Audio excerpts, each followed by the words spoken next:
God of masses Narasimham Nandamuri Balakrishna నటిస్తున్న most awaited movie అఖండ 2 తాండవం నుంచి కొద్దిసేపటి క్రితమే బాలకృష్ణ ఎమోషనల్ స్టిల్ విడుదల చేసింది చిత్రబృందం.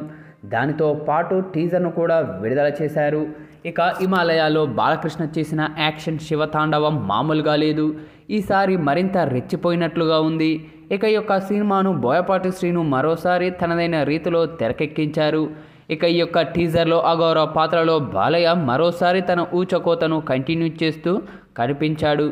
శివుడి అనుమతి లేనిదే యముడు ప్రాణాలు తీయడని, అలాంటిది నువ్వు అమాయకులను చంపేస్తావా అంటూ విలన్ గ్యాంగ్ను బాలయ్య ఏకిపారేస్తున్న సీన్స్ గూస్బంప్స్ తెప్పిస్తూ ఉంది. ఇక అఖండ 2లో చూపించినట్లుగా త్రిశూలంతో 10 మంది విలన్ గ్యాంగ్ను ఊచకోత సరికొత్తగా అనిపించింది. శూలం మెడలో తిప్పుతూ అందరికీ నరికిపారేయడం ఈ యొక్క టీజర్ ప్రత్యేకత.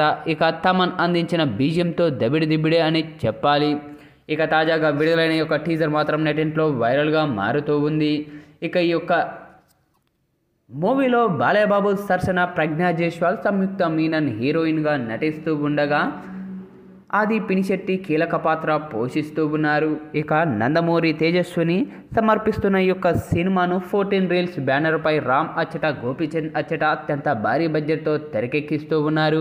ఇక ఈ యొక్క సినిమాకు తమన్ సంగీతం సమకూరుస్తూ ఉన్నారు. అయితే తాజాగా విడుదలైన ఈ యొక్క టీజర్ మాత్రం ఇప్పుడు నెటింట్లో వైరల్గా మారుతూ ఉంది. ఇక ఈ యొక్క టీజర్ను చూసిన సినీ రాజకీయ ప్రముఖులు కూడా తమదైన శైలిలో ప్రశంసలు కురిపిస్తూ ఉన్నారు చిత్రబృందంపై.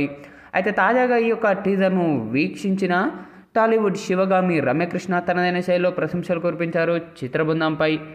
బాలయ్యబాబు గారు, టీజర్ చాలా అద్భుతంగా ఉంది. ఇక ఈ యొక్క టీజర్లో మీ యొక్క యాక్షన్ సన్నివేశాలు కానీ, అలాగే త్రిశూలంతో మీరు విలన్లను ఏకిపారేస్తున్న సీన్స్ కానీ, మరీ ముఖ్యంగా తమన్ అందించిన బ్యాక్గ్రౌండ్ బీజిఎం కానీ, మీ యొక్క ఎంట్రీ విజువల్స్ కానీ ప్రతి ఒక్కటి చాలా బాగా ఉన్నాయి.